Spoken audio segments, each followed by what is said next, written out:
पैगाम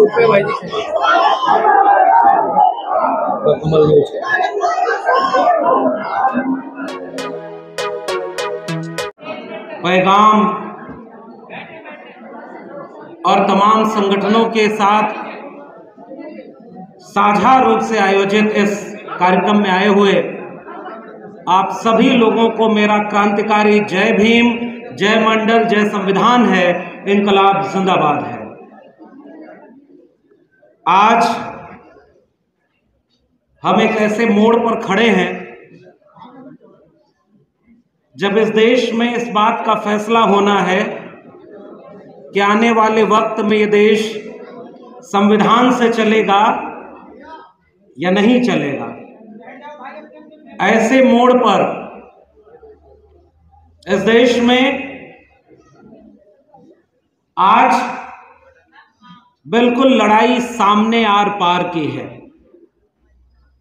अब वक्त इस बात का नहीं है कि यहां खड़े होकर या दिल्ली के ऐसे वातानुकूलित सेमिनार भवन में एक बार अनाउंस कर दो, ये सारे इधर आगे लोग बेचारे परेशान हो रहे हैं, थोड़ा सा प्लीज। तो ये सारे लोग खड़े नहीं, सारे पीछे वाले लोग सारे बोल रहे हैं। ठीक है, एक बार सब लोग सुन रहे हैं, सुन लेंगे आप।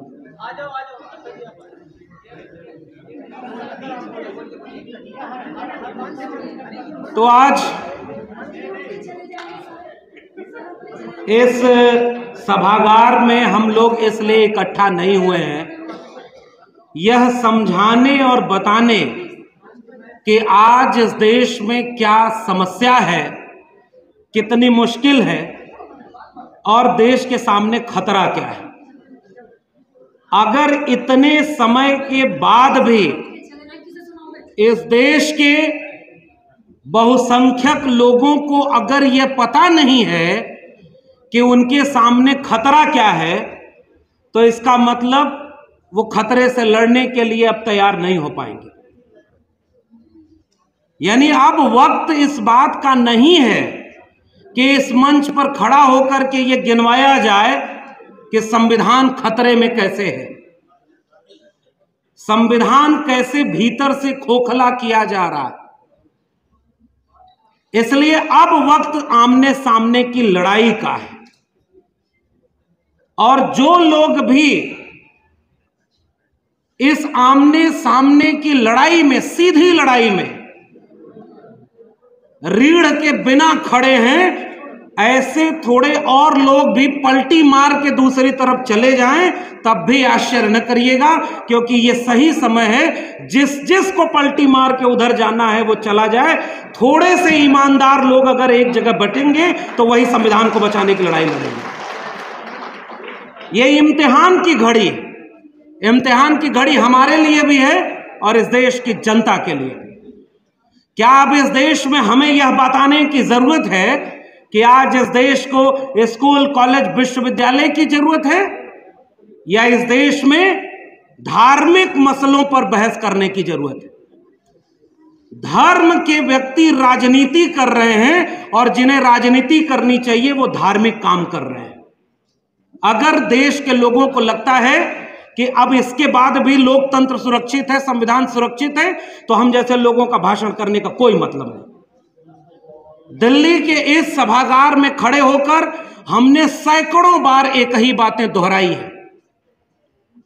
सैकड़ों कार्यक्रम ऐसे वी द पीपल, पैगाम या देश के संविधान बचाने वाले संगठनों ने किया है। और आज इस बात को मैं कहना चाहता हूं, हम जिस फूले, अंबेडकर, पेरियार, बिरसा मुंडा, जयपाल सिंह मुंडा को याद करते हैं, पसमानदा आंदोलन को याद करते हैं, अपनी विरासत को याद करते हैं, तो हम एक बार साफ कहते हैं कि वो लोग अपने मुश्किल वक्त में ऐसी लड़ाई लड़ गए कि हम उन्हें याद कर ले रहे हैं। और अगर आज ऐसे वक्त में हम अपने हिस्से की लड़ाई नहीं लड़ पाए तो आने वाली पीढ़ियां हमें जरूर याद करेंगी, लेकिन इस रूप में याद करेंगी कि तुम्हारे सामने जब लड़ने का वक्त आया तो तुम पलटी मार रहे थे और इस बात का इंतजार कर रहे थे कि नेताओं के भरोसे लड़ी जाएगी लड़ाई। नेताओं के भरोसे लड़ी जाएगी निश्चित रूप से, कल्पना करिए कि अगर एकजुटता का एक माहौल बनता तो एक राज्यसभा में एक नेता खड़ा होकर बोलता है कि एक अकेला सब पर भारी, अब की बार 400 पार, अकेला अब नेता सब पर भारी है, उससे सीखने की जरूरत है। हमारे लोगों को मौका मिला तो उन्होंने विचारधारा को थोड़ा पीछे करके बाकी सबको खुश करने का काम किया। उन्हें जब मौका मिला तो उन्होंने भले सामने कहा था हम 2 करोड़ रोजगार प्रति वर्ष देंगे, 15 लाख देंगे, 100 स्मार्ट सिटी बनाएंगे, स्मार्ट गांव बनाएंगे, अच्छे दिन लाएंगे, बुलेट ट्रेन चलाएंगे, और लोगों का जब वोट ले लिया तो अपनी विचारधारा के लिए काम किया है और ईमानदारी से काम किया। उन्हें मंदिर बनवाना था और वहीं बनवाना था और देखिए बनवा दिया है। सीख सकते हैं तो ये बात सीखें, ये बात हमारे नेता भी सीखें, कार्यकर्ता भी सीखें। उनके लोग उनके साथ खड़े हैं जब वो किसी दलित को या किसी महिला आदिवासी को राष्ट्रपति बनाते हैं।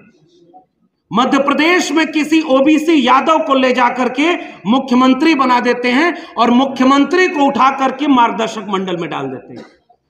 यानी वो अपनी विचारधारा को लेकर के बिल्कुल स्पष्ट है। इसलिए मैं एक ही बात कहना चाहता हूं, बहुत सारे वरिष्ठ लोग हैं वो अपनी बात कहेंगे।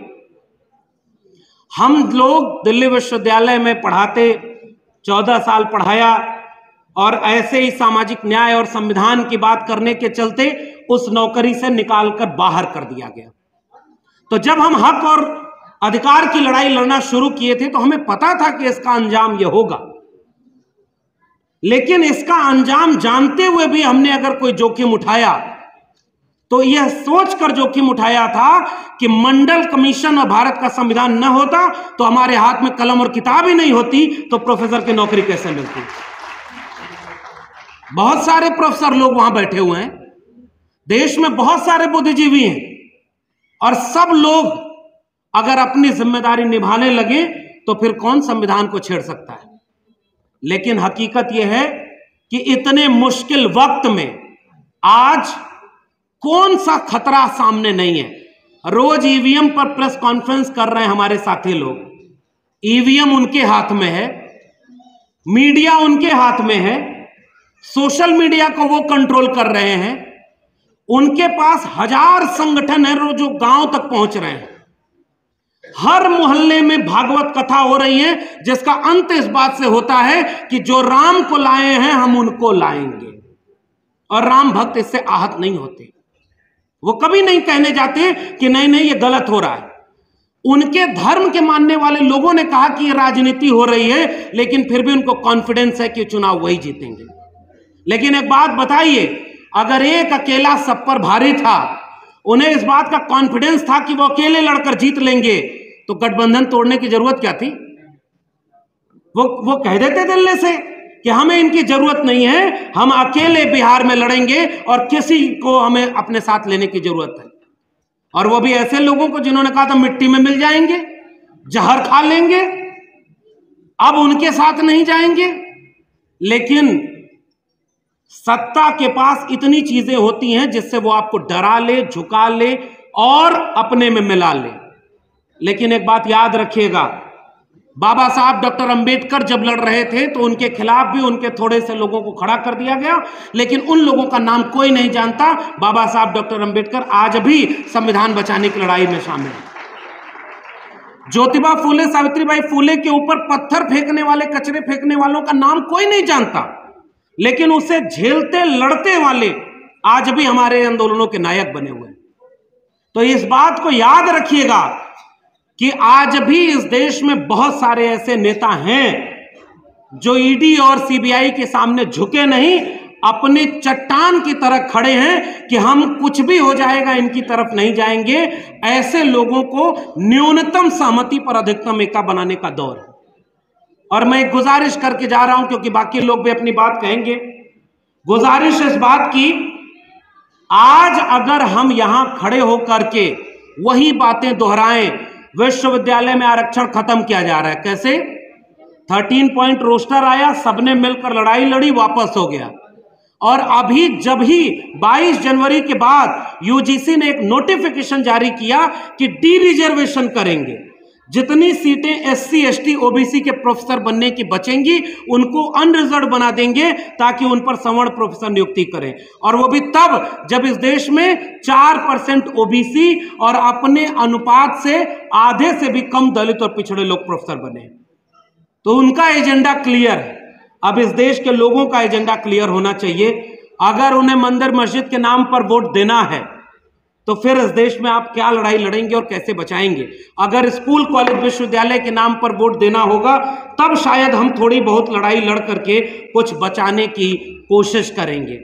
और मैं जिस मोहल्ले में रहता हूं, एक बार वहां पर 11 भागवत कथाएं एक साथ हो रही और हर जगह धर्म का माहौल बनाया हुआ है, और वहां पर उनके एजेंडे में वो काम पर लग गए हैं। और हमारे लोग अभी गांव-गांव तक नहीं पहुंच पाए हैं कि अच्छा बचाना है तो कैसे बचाना है। हमारे लोग कहते हैं कि इस पार्टी ने यह गलत किया हमारे साथ, उस पार्टी ने हमारे बहुजन आंदोलन को नुकसान पहुंचाया, इस नेता ने यह नुकसान पहुंचाया, उसने ये नुकसान पहुंचाया, और सब मिल करके किसी एक पार्टी को फायदा पहुंचा रहे हैं। वरना 85% कहने वाले लोग आज कहां सरकार में है। और अगर इसको हम नहीं समझ पाए तो आप किस चीज की लड़ाई और किसके दम पर लड़ेंगे, मैं यही सवाल करना चाहता हूं। पाखंड और अंधविश्वास में अब इस देश को पूरी तरह डुबोया जा चुका है। मैं इलाहाबाद में पढ़ता था तो इलाहाबाद में एक बार कुंभ मेला लगा था। वहां पर एक आदमी, वहां सारे लोग जल चढ़ा रहे थे, तो वहां कहा गया कि यहां जल चढ़ाएंगे तो पितरों को मिल जाएगा जो लाखों किलोमीटर दूर पर हैं। वहां एक आदमी गया और वहीं से पूरब दिशा में मुंह करके जल चढ़ाने लगा। तो दूसरा आदमी आके पूछा कि भैया ये जल किसको चढ़ा रहे हो? तो उसने कहा आजमगढ़ में हमारा खेत है और वहां गेहूं में पानी नहीं भर पाए थे, वहीं पानी चढ़ा रहे हैं। तो उस आदमी ने कहा कि इलाहाबाद में पानी चढ़ा रहे हो, 250 किलोमीटर दूर तुम्हारे खेत में पानी कैसे जाएगा? तो कहा हमने देखा यहाँ 2.5 करोड़ किलोमीटर दूर पितरों को पानी यहीं चढ़ाने से पहुंच जा रहा है, तो हमारे खेत में पानी क्यों नहीं जाएगा? ऐसे तर्क करने वाले लोग अब इस देश में या तो जेल में हैं या अब बोलना बंद कर चुके हैं। बहुत थोड़े से लोग हैं जो इस तरह की बातों को समझ और बोल पा रहे हैं, क्योंकि अब हमारे गांव के लोगों को पता ही नहीं कि आरक्षण कैसे छीना गया। उनको पता ही नहीं कि इस देश में दलितों, पिछड़ों, आदिवासियों के साथ अन्याय क्या हुआ था। उन्हें चिंता ही नहीं कि उनके विश्वविद्यालयों में कितने प्रोफेसर बने बैठे हैं और प्रोफेसरों को कैसे निकाला जा रहा है। हमें नौकरी से निकाल दिया गया। डॉक्टर रितु वहां आंदोलन कर रही हैं, उनको साजिश करके निकाल दिया गया। प्रोफेसर रतनलाल बैठे हुए हैं, आज तक इनका प्रमोशन नहीं हुआ। हमारे यहाँ जितने लड़ने वाले लोग हैं उनको नौकरी से निकाला जा रहा है और हम बचा नहीं पाए। तो सवाल 2-4 लोगों की नौकरी बचाने का नहीं है। हम भी जब लड़ रहे थे तो हमें पता था कि हमारी नौकरी चली जाएगी, मगर हमें इस बात का एहसास था कि हमारी नौकरी रहे या जाए, हमारा करियर बर्बाद हो या बच जाए, इससे ज्यादा बड़ा सवाल यह है कि इस देश का संविधान बचेगा या नहीं, और उसके लिए हम ये लड़ाई लड़ना चाह रहे हैं। तो अगर 24 के बाद इस देश में संविधान नहीं बचा तो जितने लोगों को लगता है कि मेरे कॉलर तक अभी आंच नहीं आ रही है, मेरी नौकरी सुरक्षित है, हमारा घर सुरक्षित है, तो हम बार बार एक बात कहते हैं, जलते घर को देखने वालों, फूस का छप्पर आपका है, आग के पीछे तेज हवा है, आगे मुकद्दर आपका है। उनके कत्ल पे मैं भी चुप था, मेरा नंबर अब आया, मेरे कत्ल पे आप भी चुप हो, अगला नंबर आपका है। और अगर अब बिल्कुल समय नहीं बचा, मैं केवल एक आह्वान करके आपसे विदा लेना चाहूंगा। एक ही सूत्र है। लोग यह भी समझा रहे हैं कि ईवीएम हैक हो रही है, कोई जन आंदोलन खड़ा हो पाया क्या?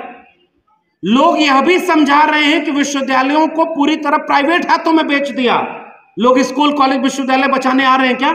जिले इलाही अभी कल भाषण दे रहे थे विद्यार्थियों को, परीक्षा पर चर्चा। वह आदमी भाषण दे रहा है जिसका खुद का डिग्री संदिग्ध है।